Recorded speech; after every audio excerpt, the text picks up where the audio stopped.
আচার থেকে মুখের পানি চলে আসছে। মুখের পানি টলমল করছে। আপনাদের কি তাই হচ্ছে? আমার মেয়ের ভীষণ পছন্দের একটা আচার। আমার বড় মেয়ে তো তেমন আচার পছন্দ করে না।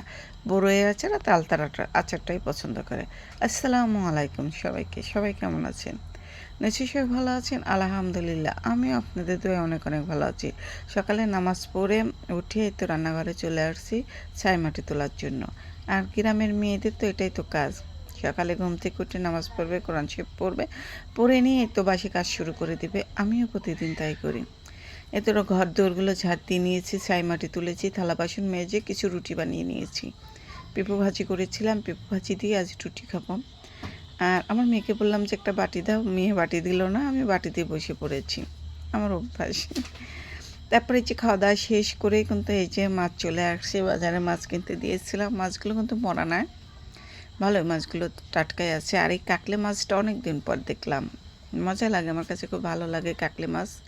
বড় বড়, আমার ছোটো মেয়েটা পছন্দ করে না, ওই ঠোঁটটা কেমন লম্বা, এই জন্য এই মাছটা পছন্দ করে না, আমার ভালো লাগে। যাক, মাছগুলো কেটিয়ে ধুয়ে চলে আসলাম এই যে আচার বানাবো। বড় মেয়ের পছন্দ তালতার আচার, অনেক দিন ধরেই বলতেছি আমার বড় মেয়ে।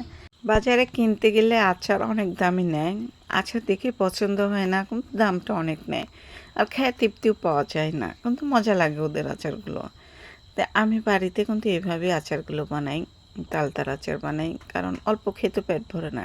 আমি যেহেতু বড় মেয়ে ভীষণ পছন্দ করে, এই জন্য কিনে নিয়ে আসছি।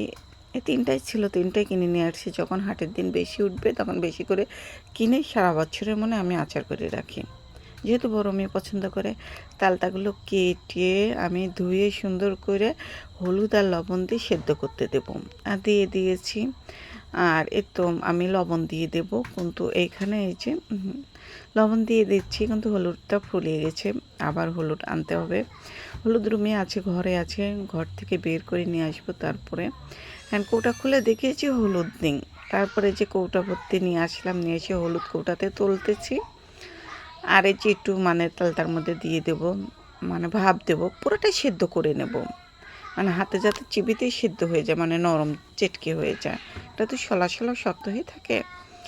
এই যে আমার সেদ্ধ করা কিন্তু হয়ে গেছে, আর কি সুন্দর দেখা যাচ্ছে, তাই না? খেতেও কিন্তু মাশাআল্লাহ অনেক মজা হয়েছিল। এখন একটু দেখে নিয়ে আমি নামিয়ে নেব। আর আজকে দুপুরে রান্না করবো ওই তো মাছ, বা স্পেশালি মাছ পুঁই শাক দিয়ে মাখিয়ে চটচটি করব। আর শাকটা কিন্তু মাখিয়ে চটচটি করতে অনেক মজা লাগে। এই তো আমার চটচটি করে তুলে দিয়েছি, মাখিয়ে তুলে দিয়েছি, পরে হয়ে গেছে। আর ওদিকে তরকারিটা হচ্ছে, আর এদিকে আমি তালতাগুলো একটু মানে চেটকে নিচ্ছি শিল দিয়ে। হাত দিয়ে করলেও হয়, কিন্তু হাতে ব্যথা পাবো শক্ত শক্ত, তো এই জন্য একটু শিল দিয়ে চেটকে নিচ্ছি। আর আমার থেতলি করা হয়ে গেছে, থেতলিও বলি চেটকিও বলি আমরা।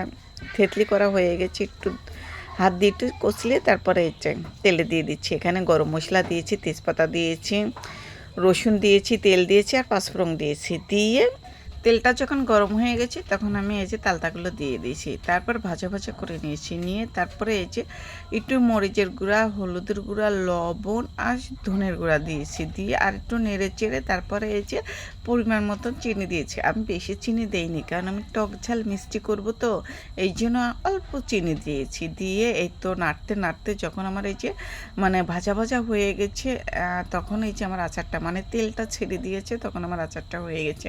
আমি কিন্তু তেমন কিন্তু আচার বানাতে পারি না, আমি যেভাবে বানাই সেইভাবেই আমি আপনাদেরকে একটু দেখিয়ে দিলাম। আর এর মধ্যে একটু মশলার গুঁড়া দিয়েছি, মানে গরম মশলা গুঁড়া, জিরার গুঁড়া ভেজে দিয়ে দিয়েছি।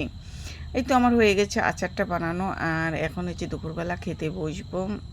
খেতে খেতেই বিদায় নেব আজকে।